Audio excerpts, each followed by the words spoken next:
So if you go into certain McDonald's, especially in LA, right now they have one cashier and they have six stations. The cashier's job, not to take your order. It's for the old person that walks in who doesn't know how to use the touchscreen and teach them how to use the touchscreen. They're phasing out employees left and right. So you either got to do one of two things. You either got to... What's going on, guys? Mike Ashabi here, and welcome to an episode of the True Life Network podcast. Today, I got someone very special with me, one of my great friends, my brother, someone who's been through a tremendous amount of adversity.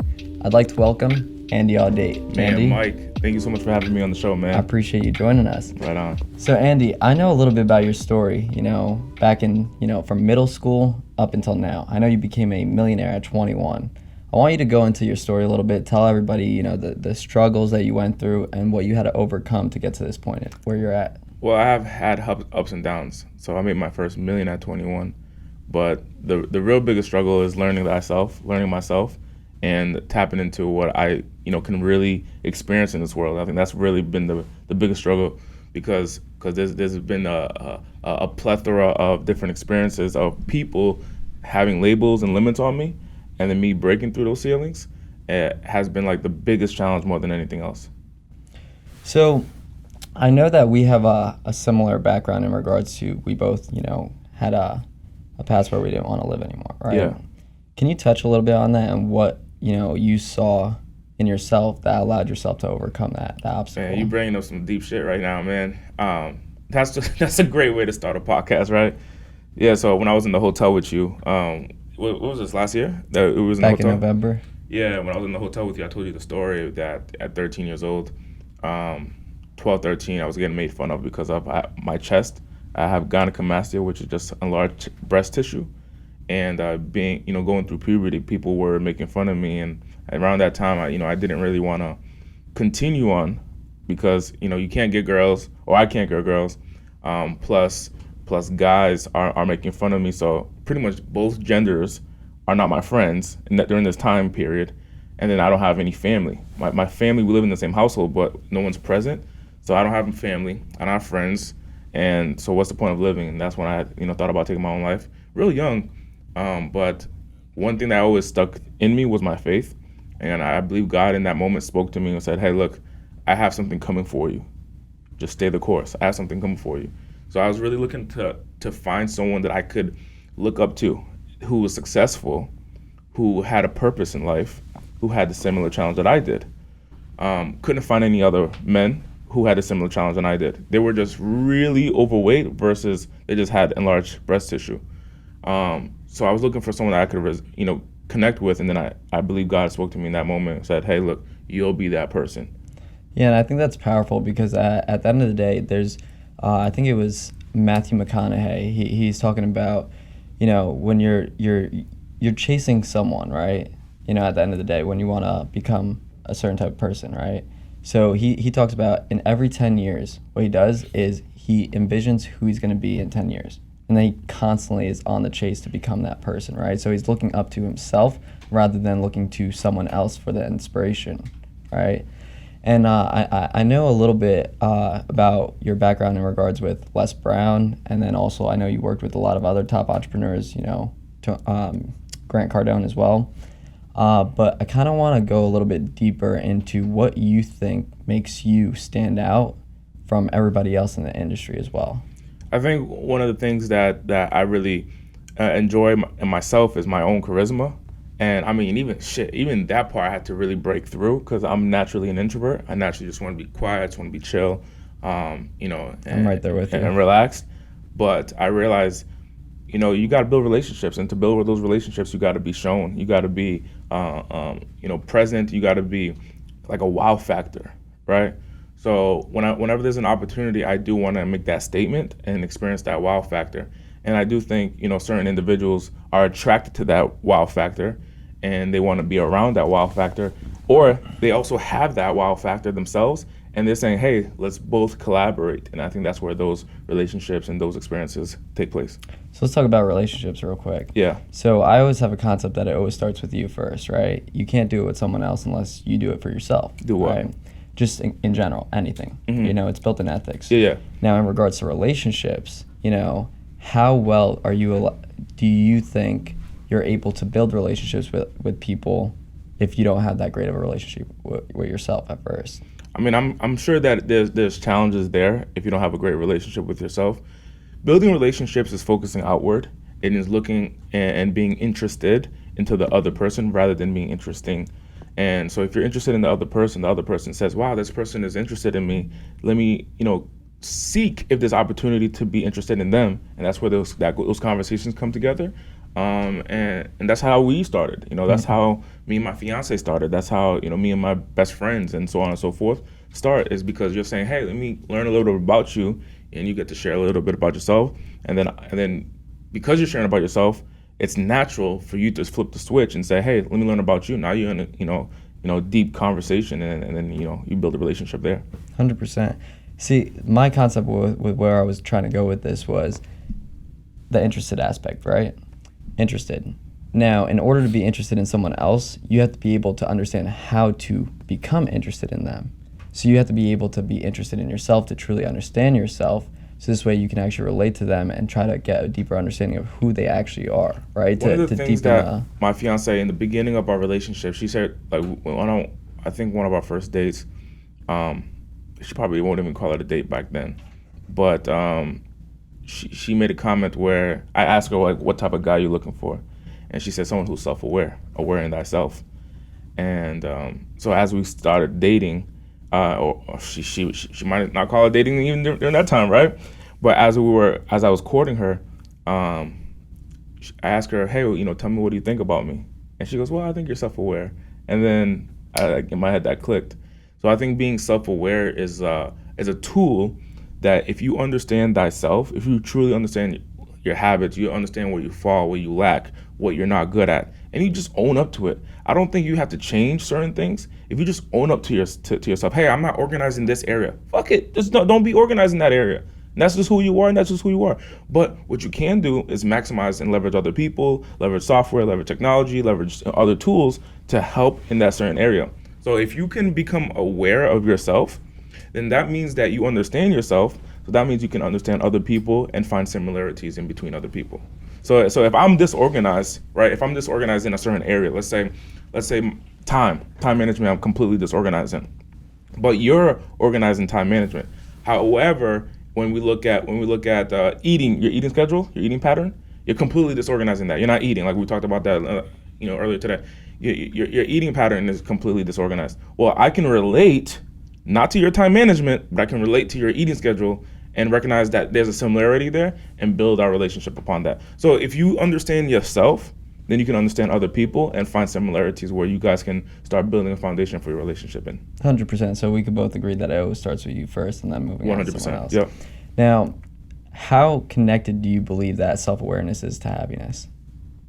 How? Because I got a little something. What's the question? How much do you believe in that self-awareness is directly correlated to happiness?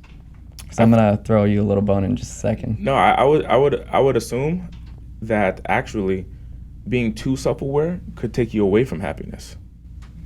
Being way too self-aware could take you away from happiness, because now you're missing the present, you're missing opportunities to be present, because you're so damn self-aware of how you move, how you interact, and so on and so forth, that you may be trying to manipulate, you may be trying to, trying to understand that self a little bit way too much, to the point where, man, you're far from happy at that time. Can you go a little deeper on that? Because this is an interesting concept, because I kind of say the opposite. Self-awareness, is directly connected to happiness, which I'll go into as well, but can you go a little deeper? What I'm saying will challenge your belief, because your belief is saying that self-awareness brings you happiness. What I'm saying is there's a certain level of self-awareness that can bring you happiness, but if you go too deep in self-awareness, then you're going to be far away from happiness. See, first we would have to define what happiness actually means. So if we define what happiness actually means, and recognizing that happiness to you is completely different to me, but happiness is simply a state. It's a state of achievement of X, whatever X looks like. Oh, I'm happy because I have time freedom. my time freedom is something that's valuable to me. However, time freedom, you're like, fuck, I'm bogged down. I don't know what to do in that time because I don't have direction. I'm not happy. So everyone is different. So number one, define happiness. Number two, if you recognize and you're constantly being self-aware and you're seeing how you move, you're seeing where your thought patterns are, then you're not present.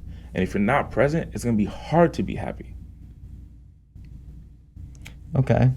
So I'm going to give you a little bit of how I look at it, and then I want your take on it. So in regards to self-awareness, right, you set out to achieve a goal, right? Let's say you have a goal that you want to, do something within the next, you want to make a certain amount of money within the next, year or so, right? Just as an example. Now, you should never focus on how much money you're trying to make, in my opinion, because I always say don't chase the money, chase being a person of value, and the money will come.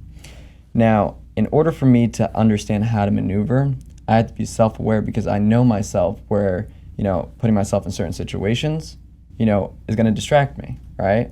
So the more aware I am of what's going on internally. You ever heard that quote, the answers are all within? Never. You never heard that quote? No. So there's a quote that says the answers are all within. Right, everybody's seeking, external validation when they're trying to get advice from this person. When in reality, if you actually go ahead and do the work on yourself, right? I utilize the canvas, the success canvas, as the concept of how to actually dig deep and find your greatness, right? The deeper you go within, just like the canvas, on top it says success, underneath the water it says late nights, rejection, etc. Right? Now, in regards to you finding out what exactly it is that you want and how to achieve it. The deeper you go within, the more in tune you are with yourself, more aware you are of yourself, the more of your greatness you could bring out to the world. 100%. Right? So it's basically understanding the what, why, how, right? What is it that I want? That's the first part that you have to identify. Why? You have to understand why you want to achieve that specific thing, right? And that has to be attached to a pain point, right? So what I mean by that is if you don't understand the reason why you want to achieve something, and you're just thinking in generalities. I want to make $1 million, right? You're not going to achieve it because you're going to be pushing to achieve it. But when you have a pain point attached to that why, a reason for actually achieving it, because you know where you've been, know where you're going. It's like the yin and yang. Yeah. Right? That's going to pull you into action. All right. And that's going to make it everlasting. That's that thing that every morning you're waking up, every night you're going to sleep late just because you're trying to stay more intentional towards achieving that goal. Well, it could be one or two. Either, I agree with the pain point, but it could either be that, hey, I'm going away from a pain point or I'm going towards a pleasure. So it's like, hey, I want to get away from this specific pain or I want to experience a specific pleasure. Meaning that if we just look at something simple as sitting on a needle. So sitting on a needle is I want to get up to get away from the pain of the needle. Or I'm comfortable where I'm at right now, but I'd rather be in that chair because that chair has a massage, the massage bottoms that does the massage on your back. So now I want to go towards the pleasure. But I'm fine where I'm at, but I want to go towards the pleasure. So it's either one. So in order to really go into the direction that you want to go into, it's either that you got to choose a pain point and say, I want to get away from it, or choose a pleasure and say, hey, I'm more attracted to that pleasure and I want to experience that pleasure. Okay, I get that point. So what I'm talking about a little bit more in depth towards is having a goal where you can excel to be great. Yeah. Right? So reinforcing that pain point consistently, knowing where you've been. For example, I have an exercise every single morning. I write down my why, right? Reinforcing the pain point of why I actually started what I'm trying to do, right? So I'm constantly aware of where I've been. Yeah. Right? Then I have my goals that I write down, which are constantly in line with the why, because you need that pain point. And then I write down 3 targets, what I could do every single day. What can I do today? Small things or, medium-sized things that are going to get me a step closer to achieving that goal, right? So constantly reinforcing that why in the morning and at night reminds me, okay, that's where you were. This is why you started. So it keeps me pulling into action, always reminding myself where I've been, how painful it was, that's why I'm striving for that greatness. I 100% agree. Well, what I'm inviting to look at too is that there are some people that, because you personally, because I know your story, right? You and I have had some deep ass conversations, car rides, phone calls, and so forth, where you were driven from a specific pain point. And what I'm sharing with you also is that there are some that get away from the pain point, or never experience that level of pain that you did, and what they're more attracted to is a certain level of pleasure. saying that this will be a better experience than where I'm currently at.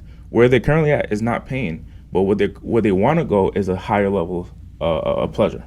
That's some deep stuff, right? Man, this is some deep stuff, man. Less than an interview, more is on like some, psychological warfare and understanding how to, compete and beat your mind. 100%. I mean, I want to finish a little bit more on this topic because like I want to get, pick your brain a little bit.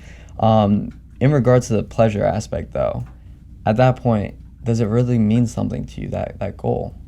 Like that's where that burnout's going to come into play though, right? So, you're comfortable. You don't really have any real reason to go ahead and achieve it, and you're not going to have that internal drive as much, right? To go ahead and achieve it, because hey, something goes wrong. Now you know what? I'm still fine the way I am. So that's why I'm talking about that greatness aspect out of it. You have to have that pain point, in my opinion. Yeah, and I see that, and I see that how that can support people, and that could be their driving force for others. It's not really the pain point; it's the experience of a higher level of pleasure is going to drive them. Well, can you agree with me that it can come from a pain point that I've never experienced that higher level of pleasure, and I want to, so that not experiencing it is what's driving me to go ahead and it's the same concept. Yeah, it's one of the two. It's either that hey, you're trying to get away from a pain point, so like with your story, and you're trying to go away from that experience that you experienced many years ago, right? And hey, the other person is saying, hey, I want to go towards a specific pleasure that I've never experienced before. So can I agree that that going towards that pleasure is the pain point? Of course, but their focus is not necessarily going away from something that something that they never experienced before. Their experience is going towards something that they want to experience. So they're saying, hey, I want to be able to take, like, can I drive? Can I fly commercial? Of course. Like, is it bad to fly commercial? No. But hey, I really want to experience the experience of flying private. So I'm gonna work extra hours. So once you fly private, you're never going back. Yeah, exactly, right? So like, hey, I want that pleasure. I want that experience. So I'm gonna work extra hard so I can experience that pleasure. Is it painful to fly commercial? Some may say not. But hey, I want that pleasure experience. So I'm gonna fight, work hours upon hours. So they're not necessarily going from a pain point, they're going towards a pleasure. Okay, so a little different perspective from where I'm coming from, because I could go ahead and say, once again, I don't want that pain of never being able to experience it. So technically I'm still running from never being able to experience it. If you want to look at it that way, you could. It's just like the verbiage that you're utilizing, or like the perspective that you're coming from, right? Everybody has different perspectives. So I mean, to me, we're basically on the same page. Yeah. All right. Okay. So let me ask you, what made you know that this was the right path for you? Which part? The business, Andy Audate Media, everything that you're doing right now. Yeah. What really made it clear for me is what media is the ability to broadcast a message on any medium. That's what media is. So you can broadcast a message. So demanding greatness is a message, and it's very clear what the message is, right? Demanding greatness. So whether it's through a book, whether it's through social media, whether it's through videos, whether it's through podcasts, whatever that looks like. So I have a message, and the message is to progress. Very simple message, but it's recognizing what you want, and there's a process to it. Recognizing what you want and progress towards that vision, so that way whatever you have in your mind comes to fruition. Okay. So I like that you're talking about your message's progression, because that ties it back to what I was saying before, that, the deeper you go, the more self-aware you are, the more happy you'll be. Because watch this, ready? So this is what I forgot to mention beforehand. The whole concept with the more aware you are, you know exactly what you want. You want to get that message out there, right? So you're going to, stay more intentional, do everything in your power to actually go ahead and get more awareness towards that message, right?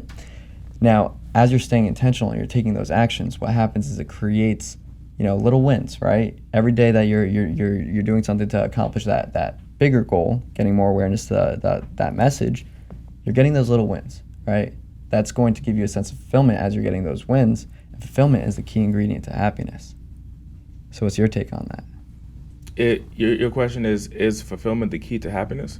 Well, no, fulfillment is the key ingredient to happiness, in my opinion, right? Mm-hmm. It might be something else for someone else. But at the end of the day, being that self-aware is directly correlated to your happiness, because the more self-aware you are, the more intentional that you could stay with your actions, get those little wins, get that sense of fulfillment, and then I mean, I break it down a little bit simpler than that, man. Is that if you get better every single day in a certain area of your life, you'll experience a certain level of gratitude, which in turn is your happiness. But remember, happiness is different for every single person. So that's why my message is so broad, to the point where you can progress in health, you can progress in your finance, you can progress in your business, you can progress in your relationship.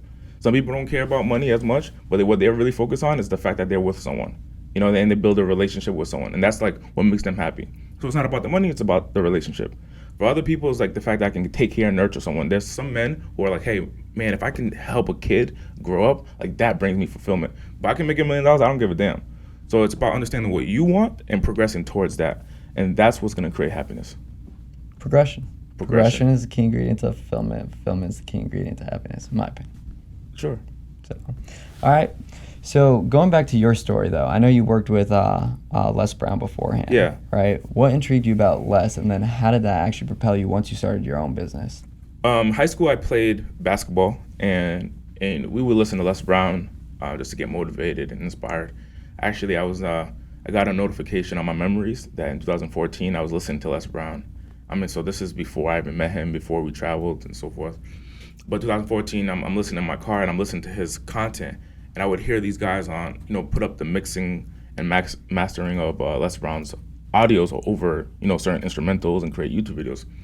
Now I'm in that world. It's actually cool to be on the producer of it versus the recipient. I'm listening to Les Brown and I'm like thinking about progression. I'm thinking about growth, and I said I want to be around this guy. So 2016, I built a business. I built a cell phone store in the cell phone industry, and I made some money. Moved to the West Coast. When I moved to the West Coast, there was an opportunity. There was like an ad on Facebook that said, "Hey, learn how to speak from Les Brown." So I clicked on the ad. I get on a call with a sales guy. The sales guy says, "Hey, if you want to join the program, it's $5,000 for like 9 videos, and then you get to go to a live event." So I'm like, $5,000 for 9 videos and a live event. That's a lot of money, man. Especially coming from the industry of cell phones, where when you buy a product, you're buying at $200 and you're flipping it for $400. So you got to do this left and right. I wasn't acute to the social media world where you're buying something for $10,000 and then you make $100 on it. Like, I didn't understand that. So $5,000 for some videos, I mean, that's pretty profound. But I understood that fear was a direction, and I was really scared and really afraid. So I invested into the opportunity, and I said, "Hey, where's your office?" He said, "Fort Lauderdale, Miami." And I said, "Can I fly in to kind of meet you guys? I wanted to see if they were real." So I flew in the next day. I paid, and I flew in the next day. And then when I flew in, I'm meeting all the people, and then Les Brown walks in. And he walks in, he touches my face. First of all, I see him, and I'm like, "Oh, that's like Les Brown right there, man."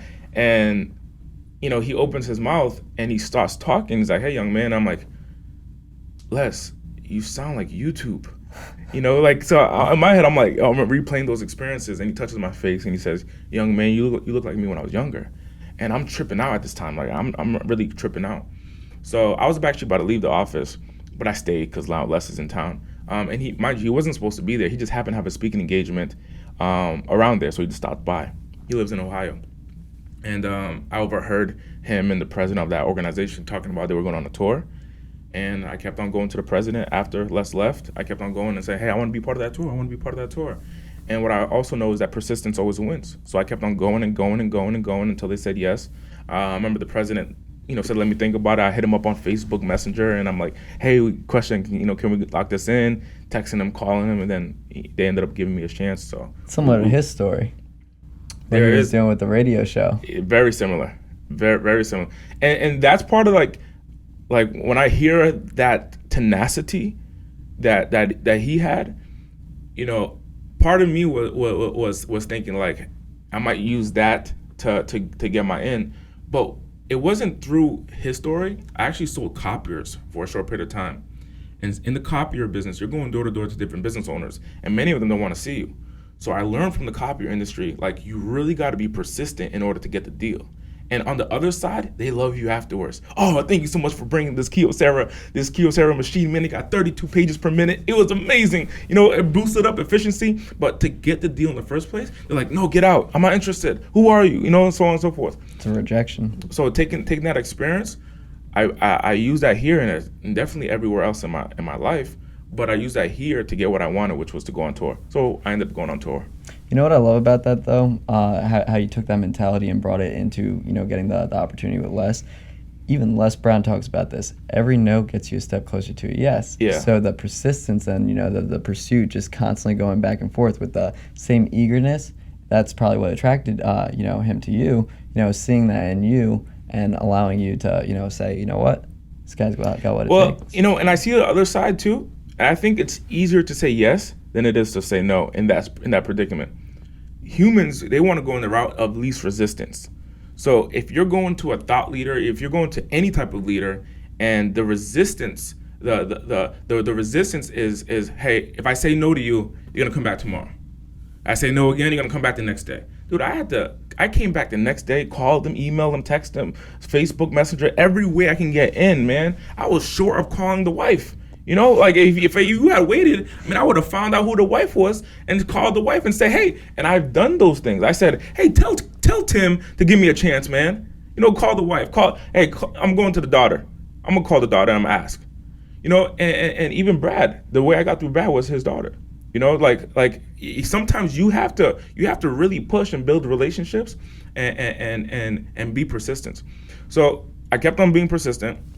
And at that point, they're like, you know what? It's just easier for us to say yes. So, yeah. So then they flew me out to like Orlando, and then we started there, and then we went on the country.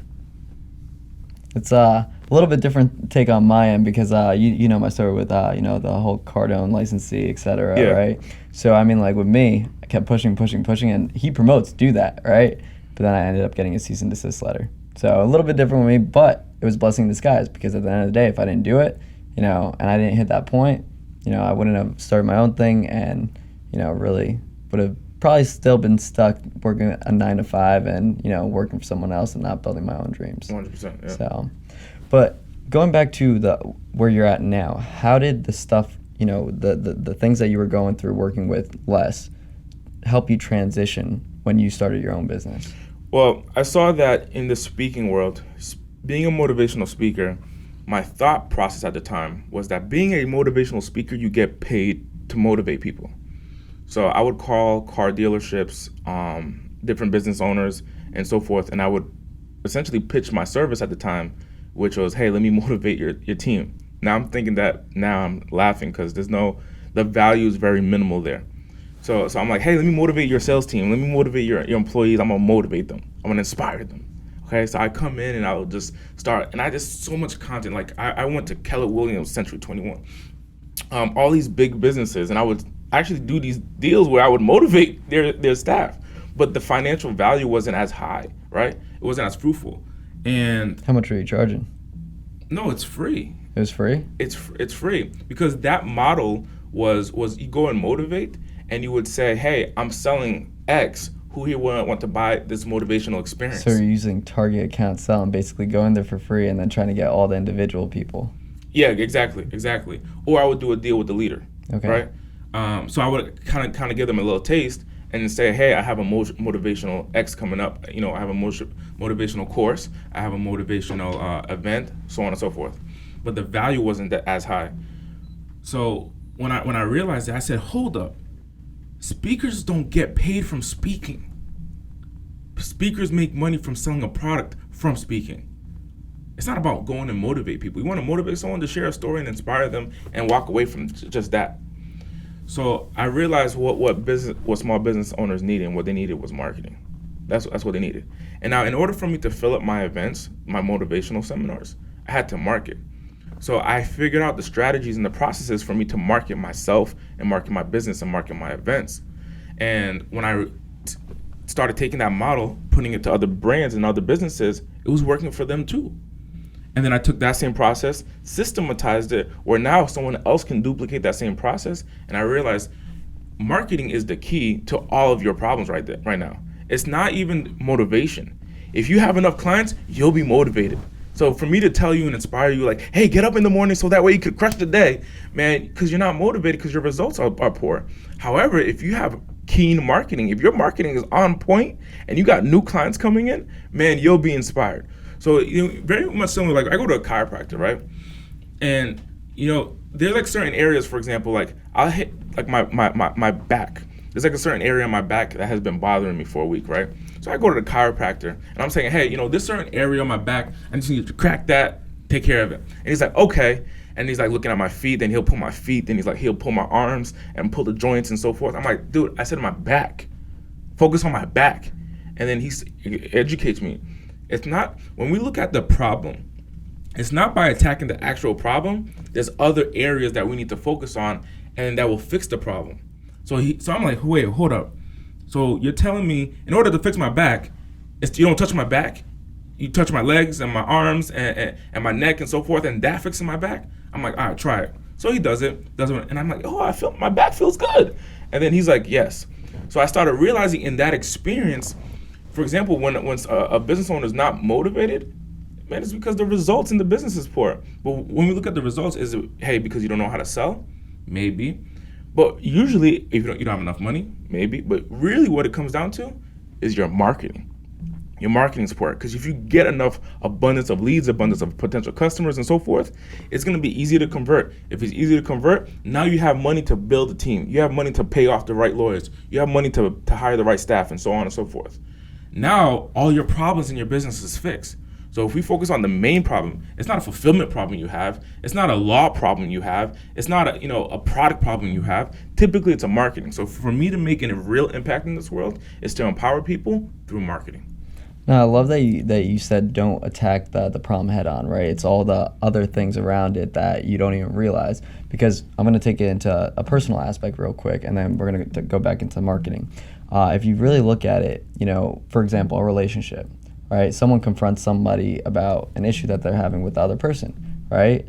Now, it might not be that specific thing that they have a problem with. It's typically the deeper rooted issues that, weren't ever resolved, right? So it applies to every area, whether business, personal, it's not that one thing that's the problem. There's 100%, it's most likely just, other aspects that you'd never even confronted before, right? Now, in regards to marketing, I already know your take on this, but I want to ask you. Obviously, I know what I'm pretty sure everybody else can tell what your answer is going to be. In your opinion, is marketing or a sales senior? Is marketing senior to sales? Yeah. Marketing is senior to sales. Okay, go a little bit in on it. Look, sales is the ability to do these 4 steps and have an effective outcome. You greet, you build a relationship, build rapport. You qualify, find the needs, and you present your solution or offer, and then you close the transaction. 4 steps. Greet, qualify, present, and close. These 4 steps. Now, if you have only 3 opportunities, I'll give you this analogy. And it brought me back to this example that I did a couple years ago that I saw on Facebook on my memories. What I said in this video was who's a better basketball player, me or LeBron James? And in the outcome, the goal is to get the ball into the hoop. Who's going to be better? But wait, before you answer that, who's going to be a better shooter? LeBron holds the ball tight to his chest. I get the ball 150 times, and I'm taking a bunch of shots. 3-point line, just taking a bunch of shots, bunch of opportunities. But LeBron has this one ball he's holding like this. Who has a better likelihood of getting the ball in? Many of you thought LeBron was going to be the better basketball player in the beginning. However, he's holding his to the chest because I keep on taking shots. I probably have a better outcome, and I will have a better outcome by just getting the ball in one time. Marketing provides the opportunity for taking each shot. Sales provides the opportunity that when you take a shot, the ball goes in. So if he has no opportunity to take the shot, it's impossible for him to win.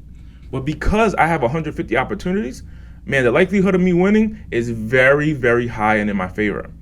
So the solution for small business owners is marketing. For any business is marketing. You'll see in many small businesses that the small concentrated group is feeding this whole sales team leads upon leads upon leads upon leads. Because you need the right team to take care of your marketing, and then now you gotta have a bunch of opportunities because it's a numbers game, right? And it is a numbers game. But who provides the number? The small group of marketing. If it was flipped around and you were just shotgun marketing is like doing a bunch of random shit and hoping that something sticks, then that's why it would be flipped around and you would have a small sales team that are, because you wouldn't have a bunch of opportunities. So you gotta flip it around, have effective marketing that brings in enough opportunities and have a bunch of people closing those deals. Man, you will always win, especially now in this new economy. 100%. I mean, I completely agree with that because I always say marketing is senior to sales only until it comes up to the time for that call. Right? Yeah. And in my opinion, I think that there's 3 essential investments that any successful business needs to make in order to make it successful, right? First is obviously employees, second is marketing, and third is training. And I'll give you the reason why right now. So without the employees, you're going to invest into the marketing. You're not going to have the manpower to handle all the leads coming in, right? Without the marketing, you're going to have trained employees with no opportunities. Then without the training, you're going to invest a lot into marketing, have a lot of employees handling these leads, but they're not going to be trained effectively to go ahead and handle them. So without one of those 3, I think you're setting yourself up for failure. That's true pre-COVID. Pre-COVID. Elaborate. Post-COVID, it's not about the employees. It's not about the employees. It's about technology. If you use marketing technology effectively, you don't need a bunch of employees. I'm downsizing my staff because software takes care of a lot of my problems. I thought by the people that I looked up to that I needed to use their techniques. Their techniques was effective in their era, and they built their business in their era. So if I do exactly what they did, I'm not going to get the same result in a new world.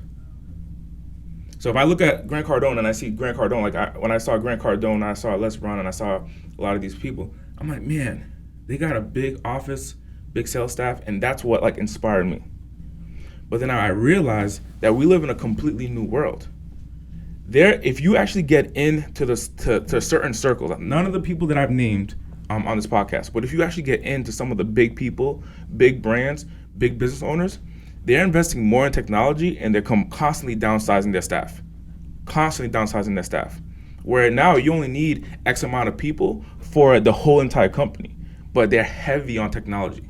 And that's how you prepare for the new economy. So I actually think it's also industry specific though. Because for example, I sell life and business coaching and company sales training, right? And one thing that I'm very big on is my salespeople need to be able to demonstrate who the prospect's going to become by getting our services, right? So that's why I'm very big on having everybody in-house, right? I know a lot of offices are transitioning to remote, because of what happened with COVID, and businesses realize that they can still be profitable, right?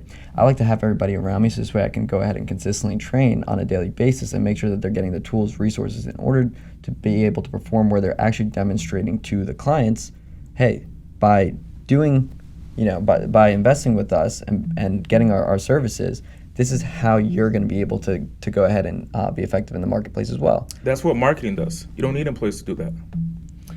Correct. That's the whole goal of marketing. But I feel that it's more of a personalized touch because, for example, right, I'm very big on cold calling. All my guys are required to do a certain amount of cold calling per day. Right, and the reason being is because if you can master cold calling, you can master any inbound leads that you get, like cake, right? I agree. With inbound leads, 56% of the sales are already done, right? Now, I want my guys to be able to develop themselves, to the point where, hey, without marketing, guess what? You could already handle it. Now, I'm also going to invest in marketing, and I'm going to give you those opportunities, and those are going to be cake for you. But I still want you to be the greatest version of yourself, to be able to go out there and perform every single day. Because what happens if we don't have opportunities one day? I want you guys to be able to develop be able to handle, creating opportunities rather than waiting for opportunities. So that when a small company does that leaves your business open to vulnerabilities, a tremendous amount of risk, because you're leveraging humans, you're leveraging people. So I would rather put my eggs in a basket of leveraging technology and leveraging software, because software is dependable. I've had staff on my team. My first hired employee, the first time I've ever dealt with, people management, I was 18, man. I was running my own cell phone store at 18 years old, managing for someone else at the time, and I was a leader, and I had to fire people, restart, rehire, fire, rehire, and I'm dealing with this cycle, right? and I had to do it in my business. And I ended up building a strong sales force, but it took a lot of time, a lot of employees. Like I look at our software that tracks employees, and in my company, we have over 217 people hired since 2019. 217 people that I've brought in because we grow very quickly. But when you're leveraging human, man, you put so much money, so much energy into someone to have them learn something, and then they get pregnant, they get sick, COVID. I got the COVID shot. I'm not effective in this specific moment. So now, how do you take care of that? Man, you got to have more staff. You got to hire more staff. But me, I'm like, hey, I just got technology. Technology does a lot of the work for me, and marketing brings the leads in. So I do believe the employees, but man, the employees are the least important part of the structure. It's the systems. So like when you see McDonald's, if you talk to the CEO or any of the executives at McDonald's, man, if they could, on a switch of a dime, they will put technology in all of their stores. But they can't, right? They have to plan it. But you're gonna see in certain McDonald's, when they go in, they're starting to fuse out the humans because they know where their future's going. They're just too big right now to do it so quick. But as a small business owner, if you can start now and figure out the solutions. See, a small business owner, what they're doing right now is they're trying to figure out, okay, how do I get this person to sell X? How do I get this person to take care of these clients a certain way? And they're building these certain systems and processes for people. But if a small business owner starts now and builds systems through technology, within 3 years, man, who do you think is gonna be winning? The person with the software and tools and technology, because that is easily scalable. So when a small business owner is starting a business or running their business in their first 5 years, their first decade, if they build a protocol, standard operating procedures based on humans, and then once it comes down to technology, when we get, like, let's say John starts their business, same industry. Let's say it's a sales coaching business. So John starts their business here and Tim starts their business here. Tim is focused on building a business and an infrastructure based on humans, based on leveraging humans. People quit, people get pregnant, people get fired, people move, people get divorced, all these things. And you're kind of like, this is just part of doing business. And so you're building processes and procedures based on these certain things happening. Tim over here is doing the same thing, but with technology. There were bugs, there were challenges, softwares didn't talk to each other, but he ends up building these certain technologies. Well, guess what happens? In about 5 years, Tim is over here still figuring shit out, but John is over here at a point where he's like, hey man, I can scale. This works. I can feed 100 people in the system. I can feed 1,000. I can feed 100,000, and it'll always work. Man, my fucking Google app is never gonna get pregnant. It's always gonna work. So when I say pre-COVID, like that makes a lot of sense. But if you start hiring, like many small business owners around the country are feeling the challenges of employees now. And many times you hire an employee and their goal, their intentional is like, hey, on social media, I've been seeing that you can become an entrepreneur. So I'm only here for a little bit of time and I'm gonna become an entrepreneur. I'm gonna be my own boss. And as a business owner, I just had a guy came in for an interview and I said, what inspires you to work at Audate Media? And the guy was like, man, I got my own brand. Here's my brand. He passed me like his mask with his brand on it. And then you go to his social media, he's like, I'm a business owner, I'm a boss. And I'm like, what the fuck you coming to try to work for me for? And he's like, I thought I could learn from you and kind of learn how to market and learn how to hire team members and stuff. I'm like, bro, this is not what you coming here to work for, man. You're not coming here to learn this. So like there are people with different intentions. Instead of me building a system around these type of humans, I want to build it around technology. So that way in 6 years, it's scalable, duplicatable, and I'm completely hands off. So like what McDonald's is testing right now, before they roll this out worldwide, they're testing how do robots flip the burgers and make the food? How does the technology open up the double-sided grill? Because McDonald's, they have a grill that heats up on the bottom and the top. How do robots take care of that? And then now, how can we get humans to be comfortable with ordering? So if you go into certain McDonald's, especially in LA, you walk in, instead of having a row of 6 cashiers, right now they have 1 cashier and they have six stations that you go order your food. And you know what the cashier's job? Not to take your order. It's for the old person that walks in who doesn't know how to use the touchscreen and teach them how to use the touchscreen. And this cashier has no idea that he's actually losing his job in that moment. He's teaching people how to use this technology. It's the same experience when we went from keyboard on the BlackBerry and we were typing on the BlackBerry. They can't jump to the touchscreen. I was in the industry, I know. They can't jump to the touchscreen because everyone's used to the BlackBerry. So you know what they did? They bring in the touchscreen on top, right? And then you have the keyboard still. So they're introducing the new technologies slowly, so that way they can phase it in. Right now, we're phasing out employees left and right. So you either got to do one of two things. You either got to become a boss, run a business, own a business, have equity in a business, or be an executive in a business, or B, you got to be a business owner where you're replacing humans. If a small business owner is so small-minded where they're saying, hey, no, I got to take care of my people. I got to build a business for my people. They will lose in 7 years. In 7 years, their business is going to be fucking flatlined, dead. 7 years. That's all we need. And COVID, all this stuff that's happening on Facebook, all these stuff is like little small glimpses. If you can prepare your business now, you will win in the economy. You will win in the future. But if you're going to run a business that's dependent on humans, bro, you're fucking fucked. I mean, I completely understand it and agree with where you're coming from.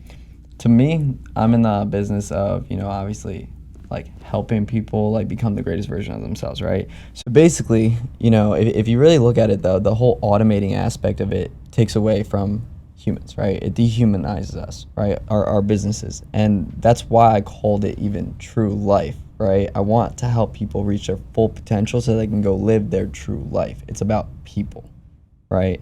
And automating is just going to go ahead and not allow people to live their true life, right? So I want to take a step back to the part where you were talking about, recruiting consistently on a certain time frame, right?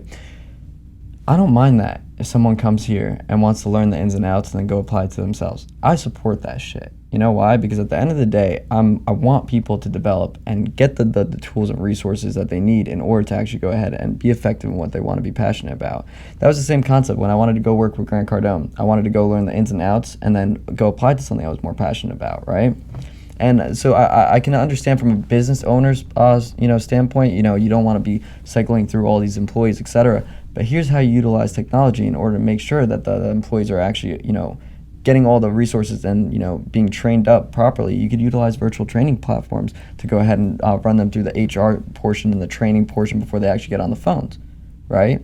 In my personal opinion, yes, I get why everybody needs to go ahead and start, utilizing technology rather than, I think once again, it just is industry specific. Because for what industry do you think what I'm sharing with you wouldn't work in? I think that it would work in a lot, maybe not in the personal growth and development industry. Because at the end of the day, watch this, ready? On a sales call, right? Do I want to be like a robot? When they're trying to pitch me and things like that, the robot's trying to pitch me, do I want to be like the robot? No, I want to be a human, right? And I think that's the biggest problem in business right now. People are getting replaced with technology. And what is that doing? It's creating people to be more reliant on the actual system rather than on their own abilities to go create their future. Because they know left and right they can be ahead. They can go ahead and be replaced by technology, right? So people are relying on the system, the stimulus checks, etc., rather than on their own ability and being able to go out there and perform and with their abilities to go ahead and create the life that they want. I'm just seeing the inevitable. This is like a conversation in 1980, whatever, 1990, whatever, where someone says, hey, I think the future is going to be the internet. And someone says, no, we can't depend on the internet. We're going to lose it in the year 2000. I'm talking about the inevitable, and I'm noticing what larger companies are already doing. So I can't come in and say, hey, no, let's stop this type of growth and let's stop this direction that we're going in. It's about recognizing that, hey, the train is already moving. No, I get that. I think another thing, though, that you would have to your advantage, while everybody else is making that transition, right? And yet you're still keeping that human touch. Yeah. It makes you stand out. I'm not saying you can't have employees. I'm going to be very clear. I'm not saying that you can't have employees and you shouldn't have employees. You need team members. You need staff. What I'm talking about is scaling a business. So I'm not talking about the person who's like, starting out and on their day 6 or their day 100, 3 months in, a year in their business. Because you're gonna need staff. You need other mindsets, other ideas, other team members in your business. But we're talking about when you want to scale a business, you want to go past 50 employees, you want to go past 100 employees. In the new way of doing business, when we look at how businesses have been growing and propelling, especially past COVID-19, when you see businesses like McDonald's, why? Because they have such a huge infrastructure to sell something that's so small, a cheeseburger, something that's so small. They have a huge problem. Okay, in order for them to sustain their growth, in order for them to sustain and be here the next 50 years, they need to change with the times based on what's in front of them. Would McDonald's want to have the same staff? I'm sure. I'm 100% sure. However, when we look at what's in front of us, when internal employees are rebelling and saying, hey, we want $15 more, what happens when a small business, or even a business in general, the employees say, we want 15, let's fight for 15. I'm coming from the perspective of what it actually looks like for a business owner. I understand what you're sharing, and you're talking about is for the people, and I'm with that, and I am for the people.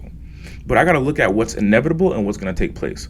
What's taking place right now when a small business, when an employee says, hey, I'm not working anymore, I'm fighting for 15. Let's all go a strike and fight for 15. That puts the business in a vulnerable state. Now, hey, I understand that this group wants to go fight for 15, but here's what happens. When we double the wages, we take away from the profit. We take away from the profit, we end up losing the business. We lose the business, not only this portion doesn't have a job that's fighting for 15, the people that are taking care of their family won't have a job either. That are actually working won't have a job either. The executives won't have a job either. So we all get messed up in a situation when this happens. So how does the business protect itself? So that way I can take care of the people that I want to work. That if you want $15, that's fine. Many small entrepreneurs and employees that are like fight for 15, they're like, hey, I want 15. That's fine. Go get $15. But in this current infrastructure, in order for us to be able to take care of the $15 and help you get the $15, man, we're gonna have to raise prices. We raise prices, that affects the economy. So it's really realizing where your business is at and preparing for its growth or for its demise. No, I completely understand where you're coming from in regards to that as well. But here's the thing, ready? In my opinion, it's the value that you place on employees that will dictate, if they're gonna go ahead and rebel like that. Right? I think that the biggest problem that most businesses have is employee disengagement, right? And why is that? Because at the end of the day, I think it comes down to financial literacy, right? People don't know about money, and I think it's the CEO, the leader's obligation to go ahead and train their people in regards to what money is, right? Especially salespeople, because at the end of the day, if they don't care about their own financial situation, how are they going to care about their prospects' financial situation, and how are they going to care, even more importantly, about not only the prospects' situation, but the company's situation? Yeah. Right?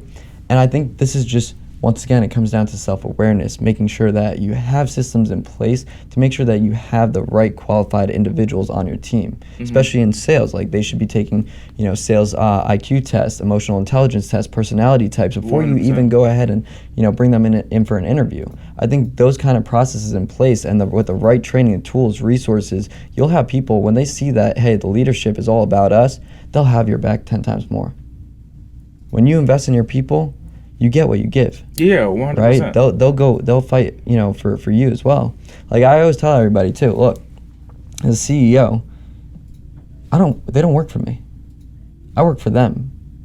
I make sure that they have the tools, the resources, the knowledge, and every single opportunity possible to make sure that they go out there and realize that the ball's in their court now. Now it's a personal responsibility aspect, right?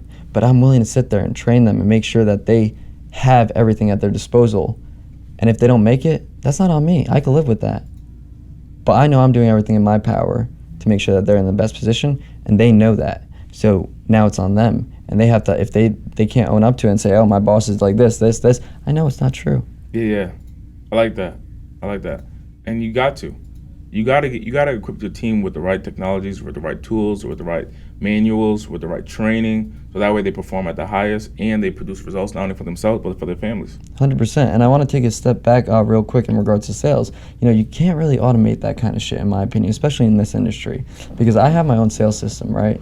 And I know a couple people out there, in the same industry, company sales training, that they're not utilizing the right strategies, right? They're just pushing their products and services down the throat, right? On the phone, they're not listening to you. They're not actively listening to understand and then show you how our products and services are going to go ahead and actually benefit you and what it's going to allow you to become, right?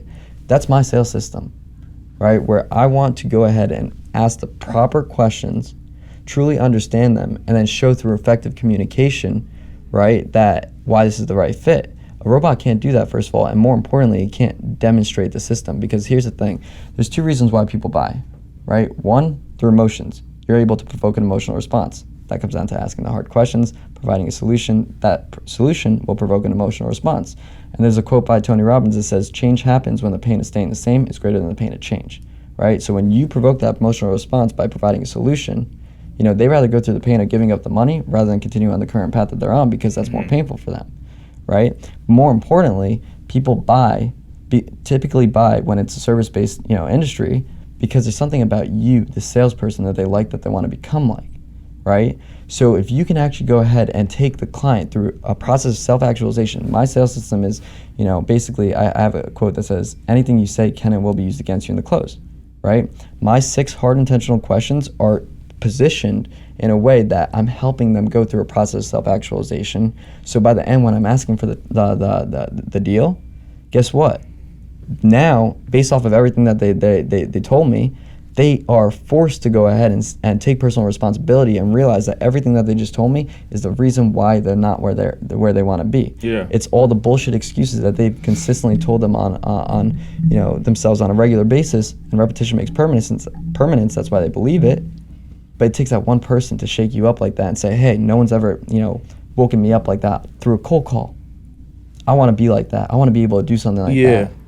That's the stuff I'm talking about. No, you still need like people, right? In that aspect, you still need people, and it's not about automating the whole entire experience. What I'm talking about is a greater portion of it can be automated, right? When we see something like as simple as Calendly, that's technology. I hate Calendly, actually. I'm talking about the technology behind it. It doesn't matter about the actual company, but the technology behind it. Well, I don't hate the company. I hate how it works. Okay, Yeah. But the goal of Calendly, the software, the tool, is to allow people, instead of us going back and forth and you tell me, hey, why don't we book at this time? No, I'm not available. Well, are you available Thursday at 10 a.m.? I got a meeting on this day. It prevents that, and I just send you a link and you can book on it yourself. Okay, or vice versa, you can send me a link and I could book on it myself at a time that I know I'm available. So that decreases the amount of interaction between us. And that's a step into automation.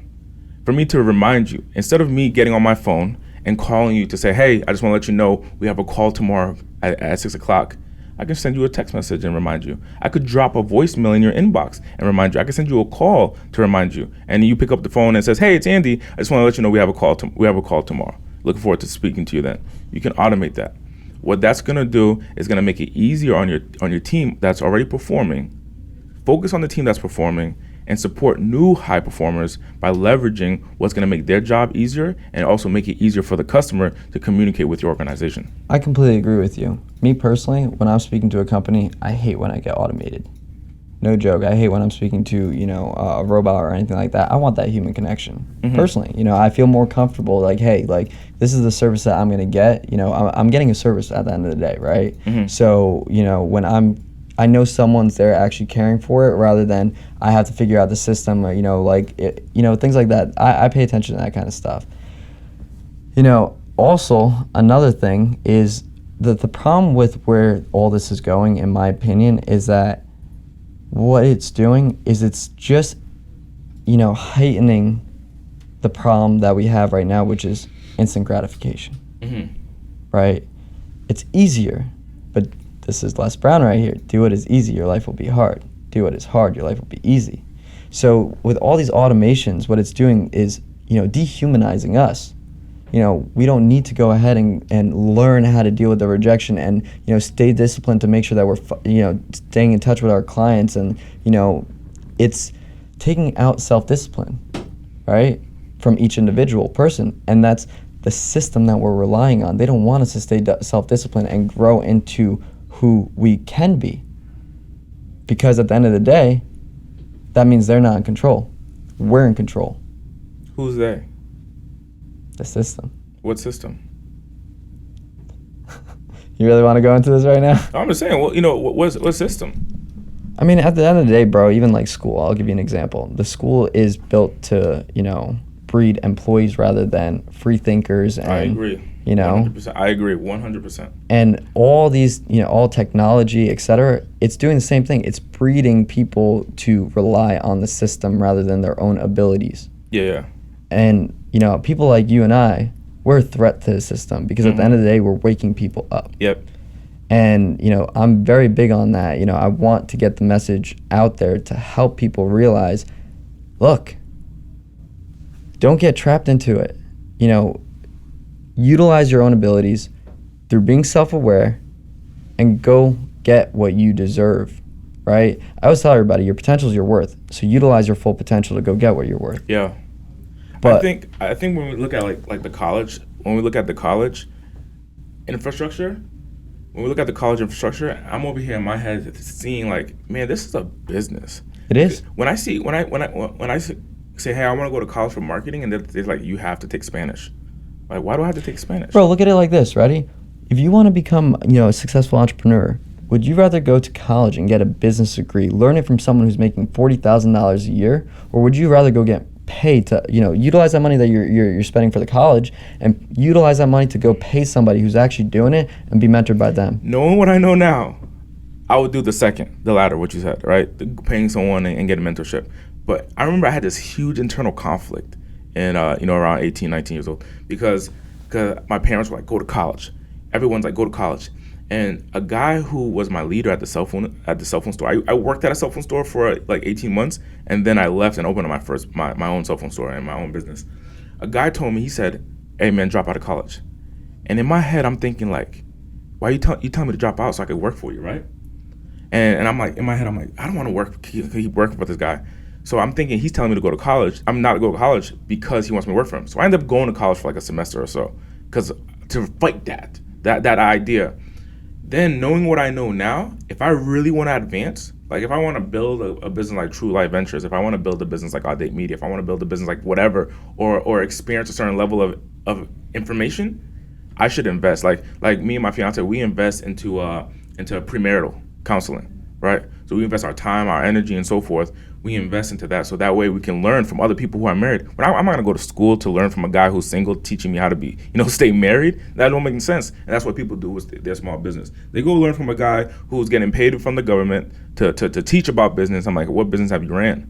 How do you get customers? How do you market? How do you sell? You don't know? You just read it from the book? That don't make sense for my $100,000. Same concept here too, like with the people I invest on my sales team, right? They're commission based. At the end of the day, they know that they have to rely on their own abilities, right? Yeah. And, I want them to come here and learn the ins and outs and then eventually go apply to something that they're more passionate about. But here's the thing. I'm willing to go at war for them when they're ready to do that, as long as they prove it to me that they can go ahead and do it. Because at the end of the day, being a salesperson is basically being an entrepreneur, because you're relying on your own abilities. It's the first step. I have this analogy. Salespeople are entrepreneurs, just not knowing what they want to, do just yet. I mean, that could be what they want to do. I mean, Yeah, I mean, that could be what they. I have a sales lady that works on my team, and she's a woman, and since she was younger, she says she's not wanting to start a business. She wants to do sales. Like that was her dream. So she's in a position where she's actually doing her dream. 100%. So watch this though. She's in sales. At the end of the day, everything in life is sales, right? And that's like allowing her to go ahead and make her business, build into fruition, because the hardest sale that you're ever going to do is selling yourself on you. Powerful. Sales and personal growth and development go hand in hand. 100%. And there was a book I read that talked about production, and that what is security?